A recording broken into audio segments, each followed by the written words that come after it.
The chilling disappearance of Amy Lynn Bradley, a mystery lost at sea. The open ocean has always been a place of beauty, adventure, and sometimes unspeakable darkness.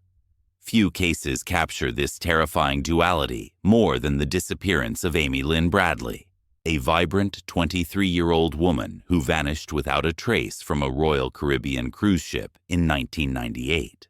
What began as a dream vacation for the Bradley family quickly spiraled into a waking nightmare, leaving behind questions that still haunt investigators to this day. This is the full, unsettling story of one of cruising's most infamous mysteries. Amy Bradley wasn't just any young woman on vacation. She was a standout athlete, a recent college graduate with a degree in sports medicine, and someone described by friends as having an infectious zest for life. When her parents Ron and Eva Bradley invited her and her brother Brad on a week-long Caribbean cruise aboard the Rhapsody of the Seas in March 1998, it was meant to be a relaxing family celebration. The ship departed from San Juan, Puerto Rico on March 21st, carrying the Bradleys toward tropical destinations, including Aruba, Curaçao, and St. Thomas. By all accounts, the first few days were filled with laughter, sunshine, and happy memories in the making. But in the early morning hours of March 24th, as the ship sailed toward Curaçao, something went terribly wrong. Around 3:30 a.m., Amy was last seen publicly dancing with her brother Brad at the ship's nightclub. Witnesses reported she appeared to be enjoying herself, perhaps a little too much, as she'd reportedly been drinking that evening. At about 5:15 a.m., her father Ron briefly woke up to see Amy sleeping on the cabin's balcony, still wearing the white t-shirt and shorts she'd had on earlier. He covered her with a blanket before going back to sleep. When the family awoke just after 6 a.m., Amy was gone. The blanket remained neatly folded on the balcony chair. Her shoes, passport, and cigarettes were still in the cabin. Only Amy was missing. What followed was a frantic search that would expose shocking gaps in cruise ship security. Despite the ship being in the middle of the ocean with limited places to hide, initial searches turned up nothing. The crew waited a staggering 90 minutes before notifying the Coast Guard, precious time lost in a disappearance case.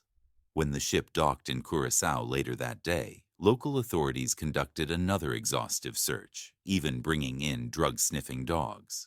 The dogs reportedly showed interest near the ship's sewage system, leading to theories Amy's body might have been disposed of there, but no physical evidence was ever found. As the investigation unfolded, disturbing details emerged about Amy's final hours. Multiple witnesses reported seeing Amy talking with a band member named Alistair Douglas the night before her disappearance. Some crew members claimed to have seen her around 6 a.m., after her father's last confirmed sighting, appearing disoriented near the ship's disco. Even more chilling were reports from passengers about a group of men who had been aggressively hitting on Amy throughout the cruise.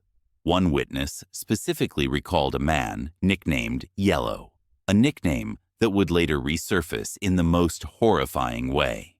Years passed with no breakthroughs until 2005, when a U.S. Navy sailor came forward with a bombshell claim. While visiting a brothel in Curaçao, he said he encountered a woman who matched Amy's description, right down to her distinctive tattoos. The woman allegedly grabbed his arm and whispered, "My name is Amy Bradley. I need help." Before he could react, she was pulled away by a man the locals called Yellow.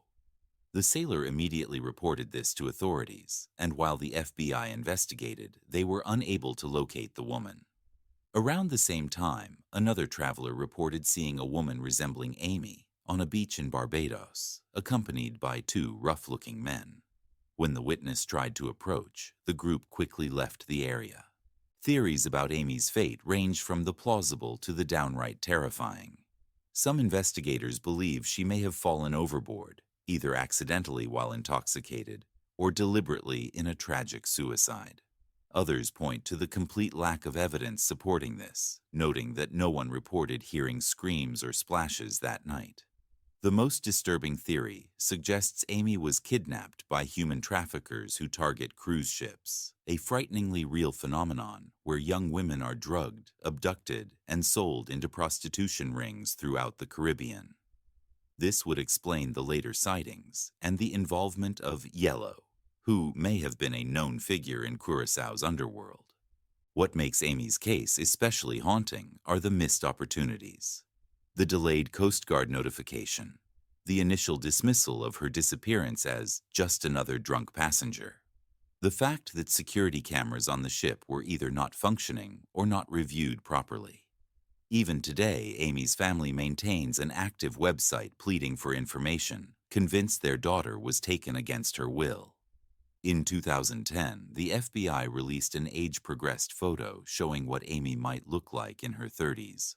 A heartbreaking reminder that for some families, the search never ends. The ocean keeps its secrets well. Nearly 3 decades later, we're left with more questions than answers.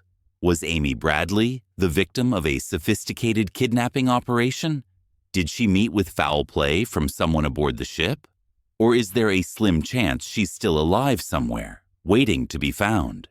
If you know anything, no matter how insignificant it may seem, you could hold the key to solving one of cruising's most enduring mysteries. The Bradleys deserve closure. Amy deserves justice. What do you think really happened to Amy Lynn Bradley? Share your theories in the comments below. And if you found this story as compelling as we did, don't forget to like, subscribe, and hit that notification bell. Because the darkest true crime stories are often the ones that remain unsolved.